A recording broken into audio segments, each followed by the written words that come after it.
So good to be here again on a Friday afternoon in most of the country, just before noon here in Anchorage, Alaska. And, I've not been on in a couple of weeks, and I do try and keep up with all the email traffic. And that's kind of where I get my feedback from listeners, because as you know, I generally, and I haven't taken callers and I don't plan to.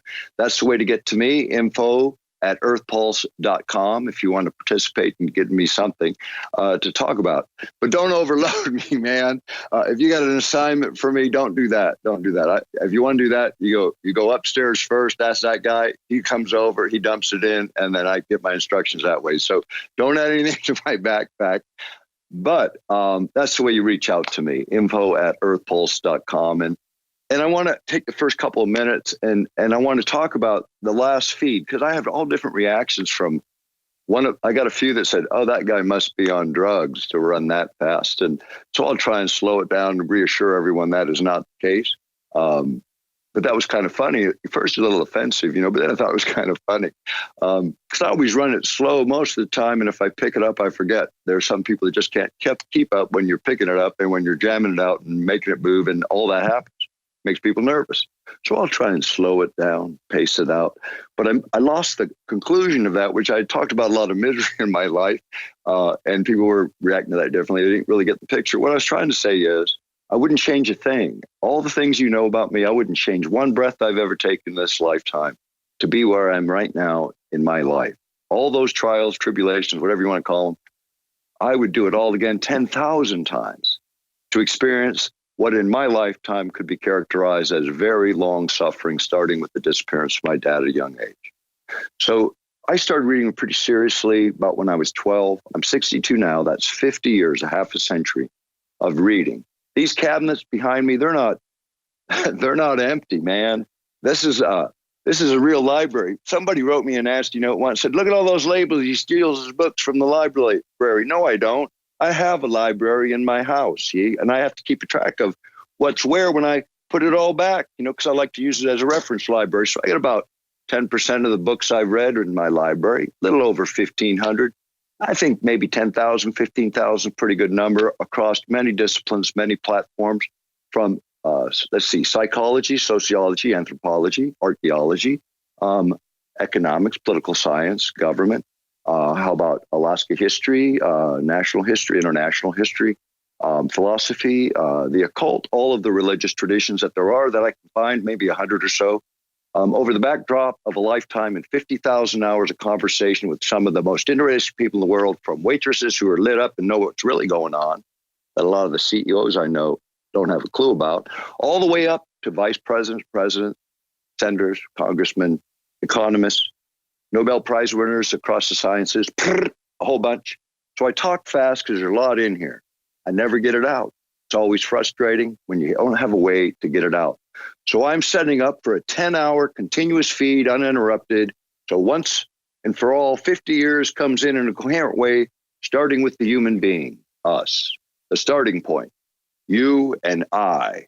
And the message is how to wake up to this awakening. What are the keys to creation?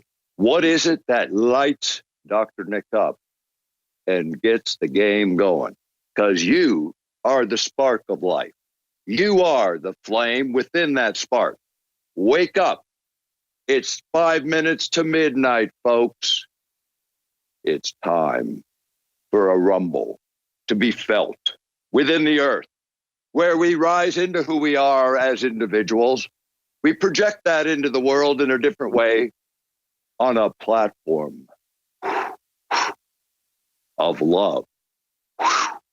Something soft that can touch us, that can change us, that can activate the living soul that we are as individuals.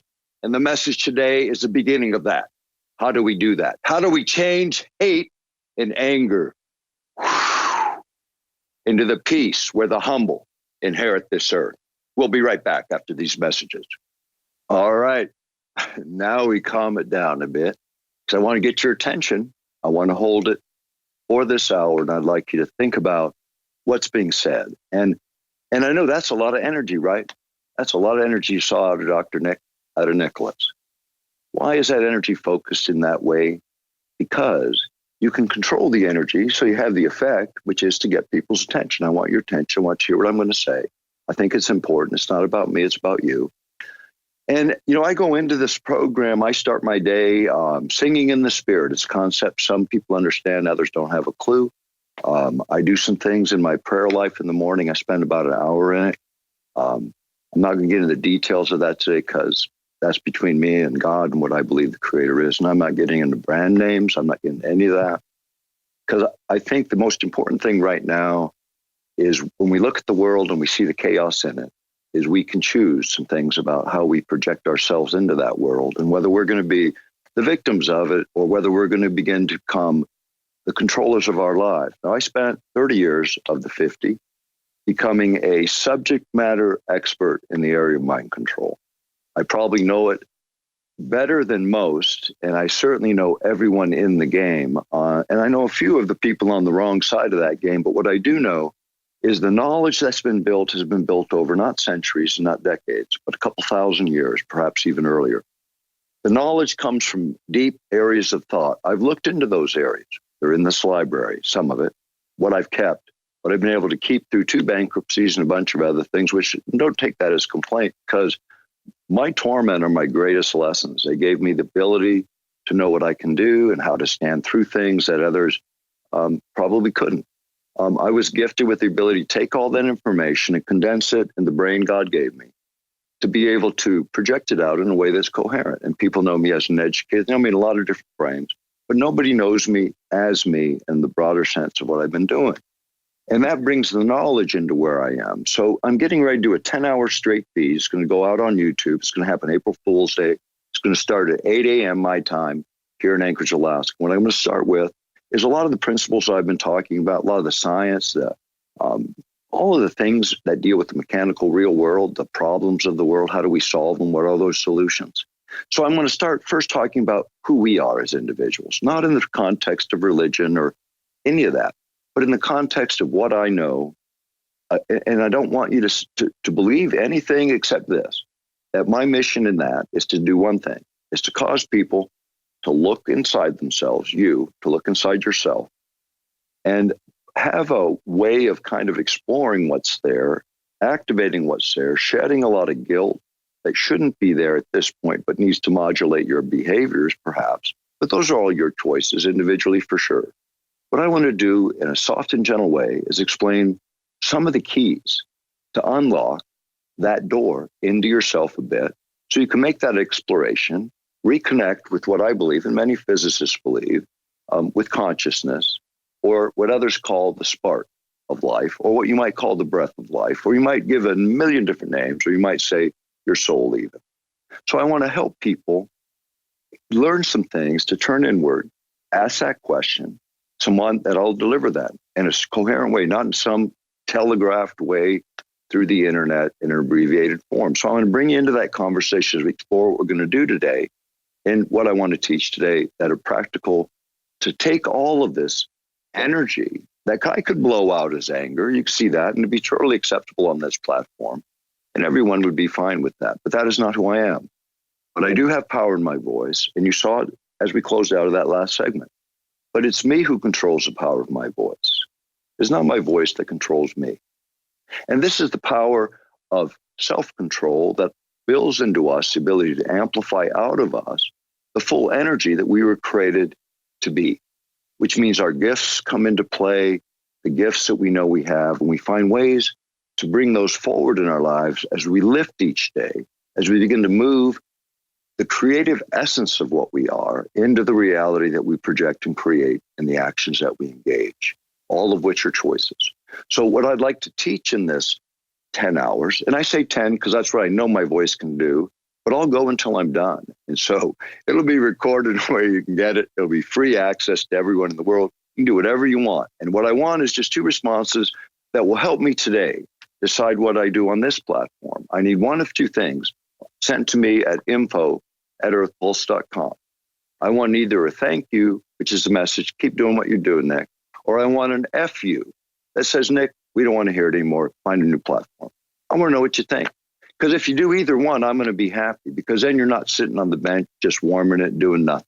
You've at least registered something. You say, I don't want to hear it. Fine. I want to know it. I want to hear it. Fine. I want to know that too.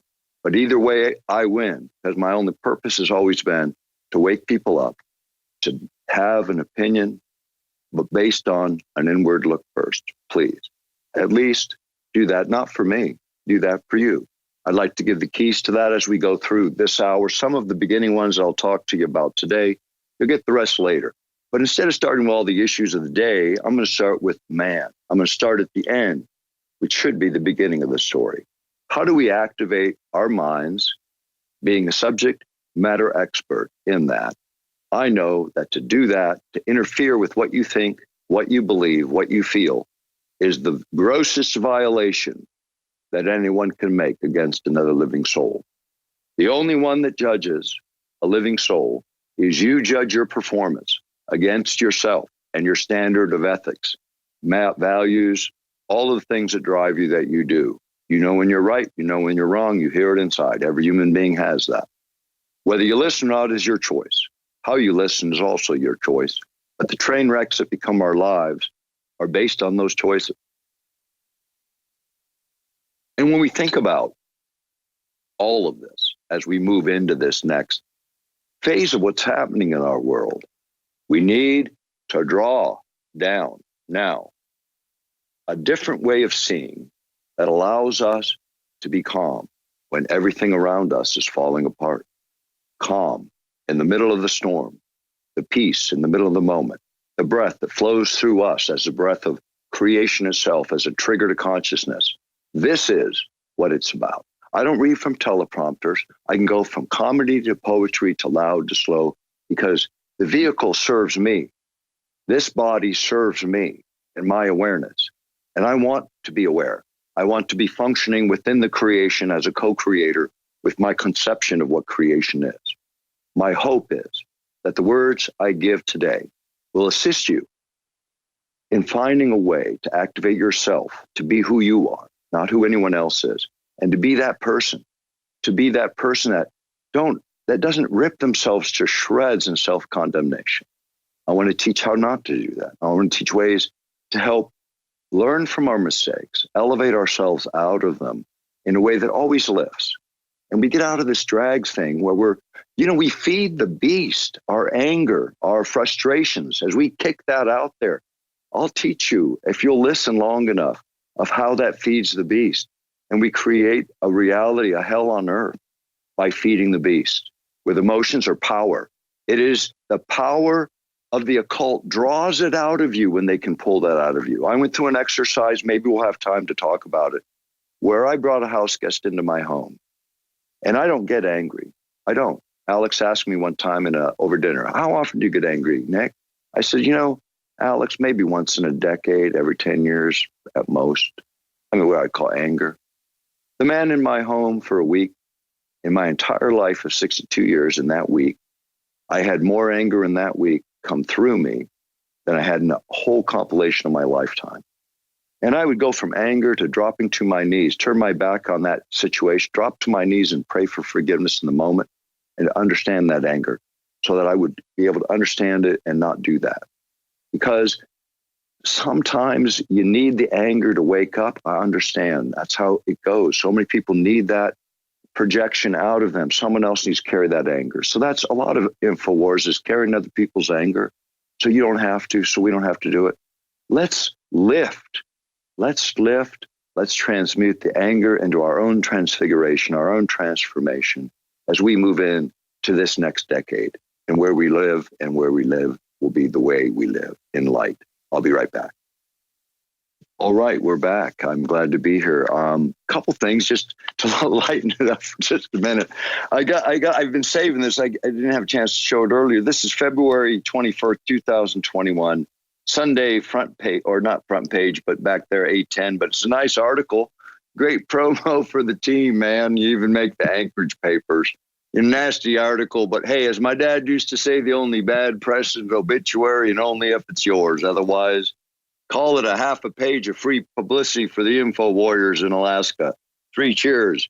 Hey, and if you're in Alaska and you're around, you want to give me a hand from time to time, send me a note at info.earthpulse.com so I know you're around and you're breathing. Anyway, and if you run into me on the street and you see me smiling, at least tap me on the shoulder and say hello. I'll say hello back and maybe stand around and talk to you for a few minutes. I enjoy doing that, actually, and I'm thinking about doing like a road trip where I stop in different towns and arrange so I'm in a park and everybody knows it. You can drop by and pay me a visit and have a chit chat. So I want to do that. I'm going to do that coming up as we get into more spring and more summer and more of the next chapter of my life. And you're going to find out what that chapter looks like later. But I'm going to get into the teaching of the day. And this deal is called love and relationships. And I haven't figured that out from the front end. You'll figure it out by the back end. But if you go back and look at it, it'll all make sense. So what is that about? Time, is space, right? Relationships. They take time and they take up space. I got a house that's just me in it. As soon as I put someone else in it, you got to collapse your programming and expand theirs. That gets uncomfortable in most relationships when they merge. And all of you are laughing a little bit now as you think about that through the trajectory of your past life experience on this planet as you've lived it. And it's a funny thought when you think about it that way, but it's the truth. So you got to provide space, and that creates tension and that creates friction. And as union comes together within relationships, though, things smooth out. Or you get a bigger house. Or some people get two houses, and that works out good. They visit each other, have all kinds of configurations these days. Hey, guess what?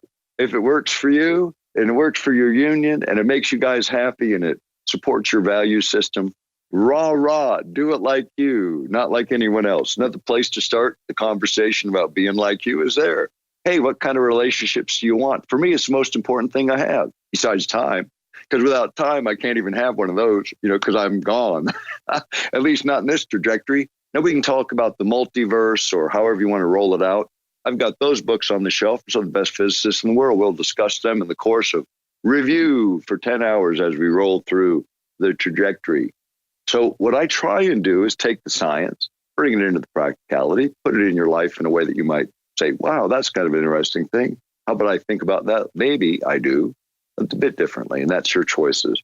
So time and space, spending time with relationship is how you build them. So the quality of those relationships is all about that. For instance, at work, you have a certain quality based on a lot of time there.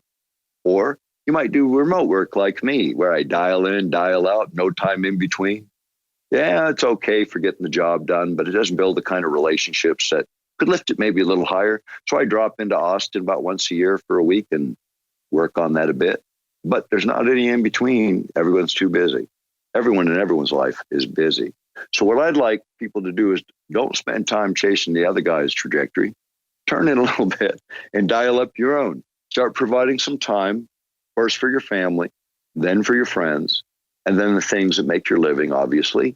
And then you might have something to share with the world. Make sure all of these run smooth, or there's at least cooperation when sacrifices are to be made. So everyone's on the same warpath as it comes, and it keeps calm in those relationships. So time is important. Think about that in the context of how you organize your life, and always tithe to your own temple, which is your body, your physical form. Give 10% of your life to yourself. It is not selfish to do this. It is necessary in order to be a fully functioning human being. Key one for the day, save 10% for the temple that is you. Honor yourself, honor your body that God gave you, however you picture that, or nature gave you, however you picture that. Physicists say it's consciousness gave it to you. Okay, I'll buy into that for the moment because that's good for the conversation. Doesn't alienate anybody because they were bad advertisers for the religion, whatever that was. Because there are a bunch of bad advertisers floating around the world today, and you've all met them, tripped over, and they tripped over you, want to shove something down your throat or pack something in where the sun don't shine from the other end. They hope it compresses the middle and somehow squirts out of your heart. Doesn't work that way. Funny way to look at it. See, I can be a comedian too. But I just want to keep your attention on the message, which is time is important. Then being there, which is space. You need to be together in union. So relationships, whether it's friendships, your marriages, your brotherhoods, and often it's your friendships that are deeper relationships than your biological connections. In my life, that's happened. I want to also say something within this. I feel a lot of love from this audience all the time. And when people hear about something going on in my life, I know there's people praying, dialing into the prayer stream that's running 24/7. They know how to do it. So do I. I want to teach more about that.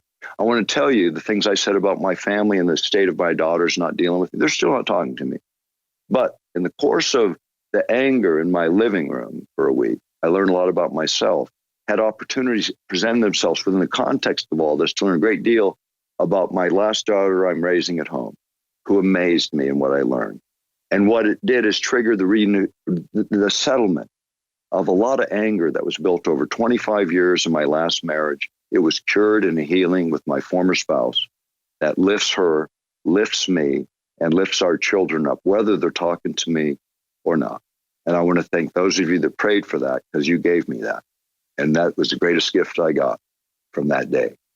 And I thank you for it.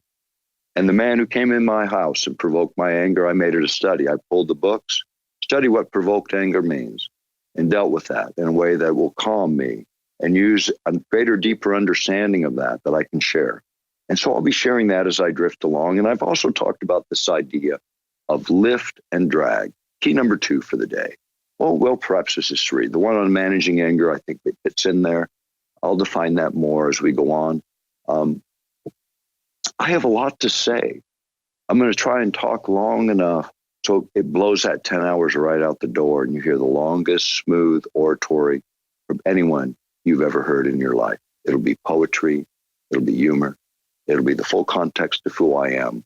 And it'll teach you how to lift in your life every day. Not mine, yours.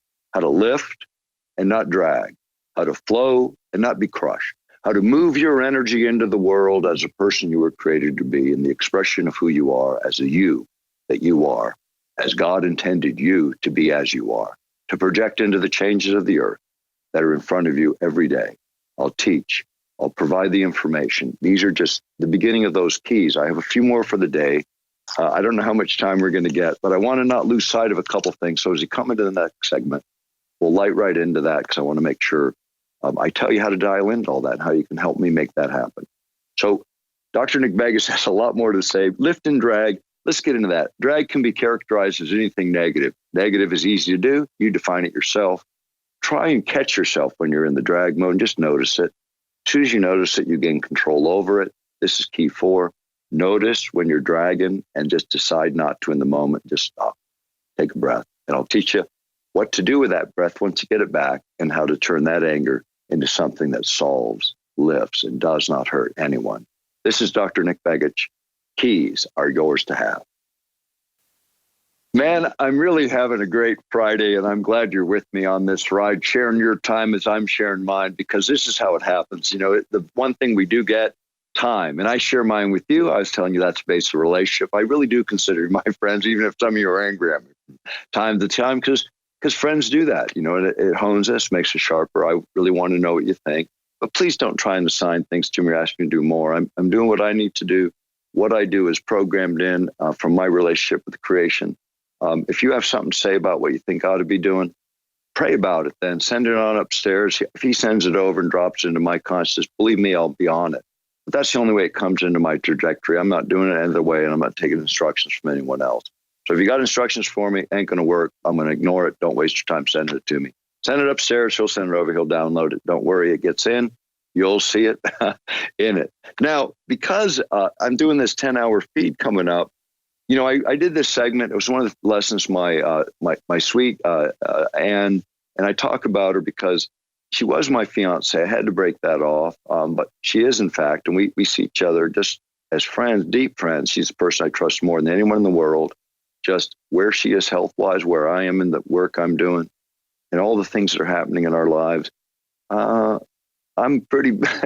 I've been running at 5% for 10 years, and I just kicked it back in first gear, and it's scary for people. But she's good, and we're there where we need to be. But she gave me this concept called what we used to joke about called the naked hour, right? Being naked, you know, because as a man, and the way I was raised, being naked in front of a woman made me a little bit uncomfortable, you know. So she'd joke with me to make me comfortable about who I was in terms of my own form, even. And then who I was even at a deeper level in lots of ways. And she did it such a gentle, sweet way. And she taught me a lot. And in that, instead of what always happens, or a lot of happens in a relationship, you know, the information comes through with, hey, man, you're screwed up. You know, get rid of those white skivvies. I like colored ones. You know, your girl's telling you, you go, well, I guess so, you know, whatever you think. or whatever that funny thing is that just comes at you in that wrong way, and all she's trying to do is improve you a little bit. She's a little more attractive of a package to her or whatever it is, but we can come at that softly. Ann was always good. She said, have you considered, have you thought about, Nick? And she'd lay it into me that way. And I go, that makes you think. See, then you have to go turn in. She knows how to get you to turn in instead of giving a judgment from the outside. Hey, have you thought about, have you considered? Nice way to get you to turn in on the question and answer it yourself and project out what your answer might be. And generally, it's more gentler and more softer. So Ann taught me the concept of the naked hour. So literally, when I do this 10-hour feed, it'll be kind of fun because I'm going to jump out of bed. The camera's going to catch me. They're going to wake me up, really. I'm going to go through my morning ritual, which is a ritual. I have a ritual I do. It's developed over my lifetime. It's how I tune up my day and do my day. And it's just something to be taught in this. You'll have your own, but within this, there's these little mini keys I'll identify. And I'll come out of that frame. We'll roll into some other things. And we'll come into my kitchen and my table where I work. And I'm going to sweep this camera around. I'm going to make everybody nervous, but they got the fair warning. Show you the set that we're going to use so you know what we're doing. This is where I live. This is my home. I'm going to share my home with everybody and try and catch some camera angles to appreciate it a bit as I do and get far enough back. And you'll see where I've been doing this show on these two baskets over here, which work fine for me because I get to reconfigure my life and get it back into my frame. But where I do a lot of my work tends to be at this table in my kitchen. So I'll introduce that. We got 5 cameras we're going to try and get rolling. So we have everything captured right, fed into a stream.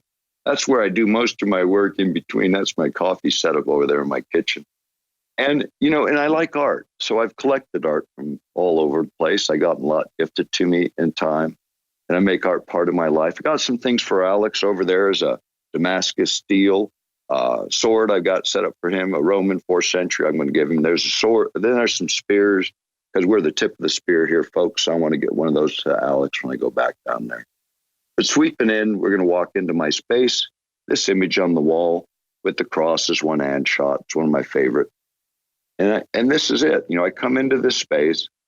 This is where I'll start this feed, where I sleep at night. This is where I do my morning prayer work in this room. And I'll introduce you all that later, but this just gives you kind of an idea. This is my living space. This is the space I live in. I have a floor below me. It's primarily an office. It's got a green screen setup, lights, all the things to run that part of my life, a full kitchen, guest room. And my daughter, when she's with me, has that space. And the daughter I'm raising, I've adopted, as many of you know. She's my granddaughter. She's biracial. She's Black and Caucasian. And my son, my youngest son, could not do it. And so we've been raising her since she was 1. And she is the light of my life. And in the course of this week of nuttiness in my own house with anger, I saw things in her that just touched my soul in a way that I've never known my daughter. I mean, there's so much healing in my life right now. I can't be more grateful.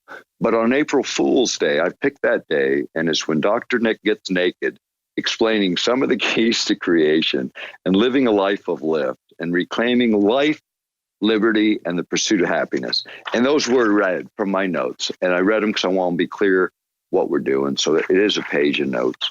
But that's what I'm going to try and do there, because if you don't have life, liberty, and the pursuit of happiness, if I don't have it and you don't have it, then we have failed in what we are as a nation. So I'd like to bring some of that light back into the conversation in the most powerful way I ever have in my life. I'm going to deliver 10 hours minimum. I'll go as long as it takes, as long as my voice holds out. So it'll be calm and slow. So, because if I can go 24 hours, I'm going to make the attempt. But I'm going the distance to deliver a coherent message that starts with you and ends with you. But in the middle, we'll give you the tools and some things to target that will give positive trajectories for the world we can take over. And what you can do to really help me in that effort is get on my mailing list so I can let you know what you can do in detail without taking up time here. And it's easy. info@earthpulse.com. There's a sign up, Nick's list. Don't send me a bunch of emails. I'm going to punch thing out on Sunday with a small video feed that will take you into the YouTube channel that we're setting up. And I got to have 1,000 people minimum sign up to get that channel activated live by the 1st of April. So I need that as your mission if you're going to help me, is when I send you that newsletter, go in there and activate that channel, and let's turn Nick on, and let's let the world get a feed in a way that you've never gotten before, with a full coherent message of a comprehensive view of how I see the trajectory we're in, based on a half a century of scholarly work, lots of conversation, lots of delivery of information. I've done 4,000 radio broadcasts from 1 to 3 hours across 200 platforms with 200 different producers. I've delivered hundreds of lectures around the world in 44 countries, many times. I've had a lot of experience I want to share. And then I'm going to disappear, because the month of April, you're not going to hear anything from me after that day. When that clock runs, I'm taking a rest. I'm breaking from the world. I'm disappearing for a while as I determine how I'm going to do the next bit of my life. I've laid a plan, and I've talked about that. But how I come back in, I don't want me to be the issue. So I break off from what I say. I won't take any interviews at all. I won't do any feeds at all. I'll just talk to my friends. And if you see me, be my friend, or if you're going to be the FU guy, just come up and tell me what the issue is and be kind about it, and I'll be respectful to you and hear it, because I do want to know. I don't want to provoke people to anger. That's the last thing I want to do. I want to provoke you to love, and that's my only mission. And I know that's the mission going forward. The scholarship supports that. I have a platform to speak on.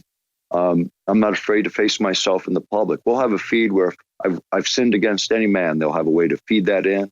And when that show's over, I'll admit anything that someone wants to put on my plate. I will live a transparent life. I will encourage you to do the same by being an example of a transparent man. I'm not afraid to face anything in my past, anyone I've hurt. I ask for forgiveness. You want to bring it on the air, I'll do it publicly if it's required. But not a day goes by where I'm not going to say that we can lift ourselves to a higher place, and every one of us has the power of change, because we have the power of choice and the spark of life within us. This is Dr. Nick Begich. Nicholas is my new transition. See you soon. You know, it always goes so fast. I got the whole hour, and I'm into the last 10 minutes of broadcast time. But I have to say how much I appreciate everyone, and how grateful I am for having the privilege of being here and having this conversation today. Because you do give up your time, and that's the most precious thing that we have in the world. And when we give it up to spend with someone, that's a precious moment for me, and I spend it with you with that sincerity, going with the time I take out of my life to do this work. And it's my privilege. You know, that's why I'm always happy. This is my gift. This is what I do. I use my voice with full intent that will empower people, that you might change your world and the rest of the world as well as a consequence of that. Not that we have to. So I do it a little bit differently, you know, and I try to activate the individual to find out who they are and wake up. And in the context of a lot of information, makes sense to people, and also in the context of my own suffering as a human being, to make me human like you. And so the thing I'm going to do, you know, because I got this, you know, it kind of bothered me, you know, the thing about people thinking I'm on some kind of drug or something. And so I'm going to deal with that in this 10-hour feed this way. And it'll be funny, but it'll maybe make my mom uncomfortable. She's still alive. She's in her 80s, you know, and so I'll have a mechanism. You know, it'll be send flowers to mom card that pops up every time I embarrass her, and you can do something to make you feel better and her feel better. And I don't have to have anything to do with it, because hopefully she's not watching the feed. She'll just hear about it later. But flowers will show up at her house. That'll make her happy. That'll make me happy. That'll make you happy. Everybody happy. And you can go, oh man, that's embarrassing, Nick. Why'd you show that? Well, because sometimes you got to show yourself so people know that you suffer too. But I want to make it funny. Now, if somebody accused me of drugs, all right, I'm going to eliminate that. Beginning of this thing, somewhere in the front end of this feed, I'm going to pee in a cup. And maybe we run a contest and get to see who holds the cup. You can't hold the unit. You know, that's mine to hold. Sorry, I'm just being a little funny here, but I'm actually going to do it. We'll screen it out for the young kids. We don't want to do that. But, you know, I'm proud of it, but I ain't going to show it. You know, at least not live. So here's how we'll do it. So we'll make that happen. We'll do it at the beginning. We'll do it somewhere in the middle, and we'll do it at the end. That way, and I'll get everybody in the room who's filming this thing. They're going to sign affidavits. I'm going to get my turn to draw them up, sign affidavit. Yep, Dr. Nick. Yep, Nicholas did the P test, just like he said. It's all good. And I'll tell you what's going to be in that P test. I'll tell you then. I'll tell you. I won't tell you now. That'll be your surprise. And you'll be surprised probably, but maybe not. Okay, so we slow that all down. We get into the frame again about what we're teaching today. That's important. And it's the keys that I started with. The naked hour, which is being honest with yourself, which kind of goes right where I was, right? Because I'm about to be transparent in a way that might even embarrass my mom. But I'll do it. I'll be a fool for Christ, a fool for me in my religion, my view. But I'm not asking you to do anything about that. That's my model. That's my programming. I'm sorry if it's not yours, but please take no offense. I'm not the advertiser you heard before, and I'm not going to talk about that because I believe that it is respectful. I believe it is respectful to be respectful of human beings on their paths, whichever altars they need to learn from to fulfill their destinies as God intended them to fulfill them. And as consciousness within the framework of each individual is framed around their experience. And I believe God is loving a father to every one of us as I am and wish to be better with my own children. So when I think of a loving God and Father, and I started cultivating that type of relationship differently than I have before, but in November. And in the course of this time in November, it has really altered me. I used a phrase that offended people. I have gone through a transformation, a transfiguration, a compilation of all I've experienced.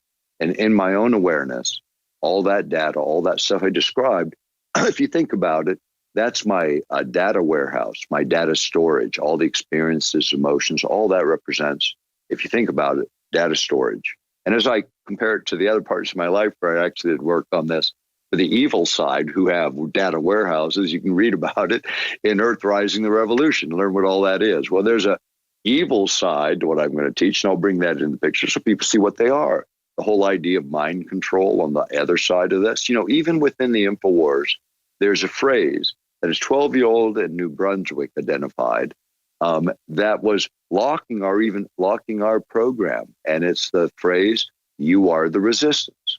Now that we know what that means as info warriors. We're resisting that which comes against us. But in the common usage of the word resistance, it's used differently. It's resist what's being said, is how most people see it. So we have set up with the very phrase we use, this is another key I'm teaching, a lock on our own thing. It goes like this. Resist, we know what it means. It goes out of the frame. But the big push is what the majority of psychic energy, which is how it works, tied to emotions and the meaning of word, which pushes against it. So we have chaos within this cycle, probably within everything around it, and an inertia that doesn't seem to move. And I saw it when I asked 2 million people one day to send me a message, and I got 12 out of 2 million that are not lukewarm and sitting on a bench. So an F you or a thank you works for me if it gets you out of the lukewarm deal, even if you fall on the floor, laughing or crying or whatever.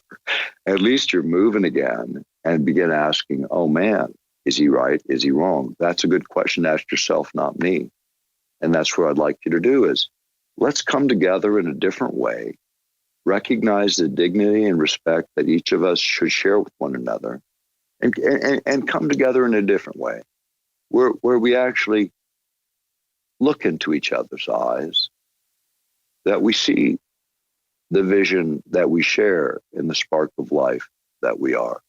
Look into that eye of the person next to you that you share your life with. More importantly, when you look in the mirror in the morning, look directly in your eyes after you've done the surface work of teeth and makeup.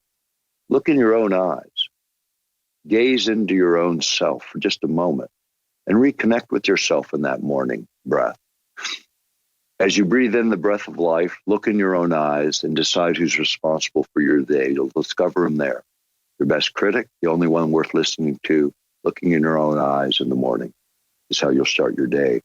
And then as you've contemplated in your mind how that day will roll out, things you'll see and the people you know, and how you're going to smile into that and lift them everywhere you go. And you'll be able to set that up. Once you have that locked in, however you relate to creation, speak it in words. So the vibration of your words actually goes into it. No one's there with you in the bathroom but you and consciousness itself. It's a way to connect with yourself in the morning, start out your day, and own your day all the way through the day. And reflecting on that moment when you looked in your own eyes, whenever you start to drag. And remember, that's the one carrying your day today. And your link to consciousness is carrying the weight of anything dragging you down. Keep your trajectory up. End of the day, brush teeth, wash face, do things that you do at night, get the makeup off. Do it again, just for a few moments. 1 minute is all it takes. This is another key. This is a key on the back end of your day. So you have a conversation with yourself. How did I do? How did my day go? Did I do what I wanted to do? Did I drag? Were there ways I could fix that? You make your own decision. You decide how it went. And then ask whatever your relationship is to creation to work with you as you sleep. And as you get unentangled from your operating system, kicks in gear. Because the separation of the memory and the emotion, the thing that drive us, cause to react and be swung around by emotion, I'll teach how to control that, how to kick in the awareness, your own operating system, to own everything in your experience, your emotion, so your operating system takes control of your data warehouse instead of letting it run wild, which is what it does, reacting to everyone else's movement within the reality we live in. So it's important for you to find the you in you that gives you the power to understand what's happening. I'll teach this in a way that you've never heard before, that has nothing to do with your religion, but has everything to do with what creation is according to the best science in the world. And that takes you into the realm of consciousness, which takes you in the realm of God and love and what consciousness is. You may not like the words in which I frame it, but I will give you a coherent way to consider it, a way that will change the world, perhaps change you, and will complete what I believe my primary mission in this lifetime is. That feat is it, ladies and gentlemen. After that, I need a month to figure out what I'm going to do. Because the only thing I want to change in this world is I want to activate people to recognize themselves. And then I have to decide how I do that within the framework of my life, the resources the creation has given me to put in play, to do my part of encouraging you to lift, not drag, come into the spirit that we're intended to be as created human beings, manifest love in this earth in a very different way. I need you to get on my list. I need you to look at info at earthpulse.com. And I need you to support this network. Support everyone on this network gets a paycheck. I don't. But they do, and they need to be there. Help Alex Jones now when he needs it the most, because now is the hour. Now we have the power to make the change. If we can come into who we are and manifest the gifts of creation in this earth and bring down a new earth into this frame. This is Dr. Nick Begich, Nicholas, April 1st, arriving, 10-hour feed. Get in it to win it. Thanks for being here.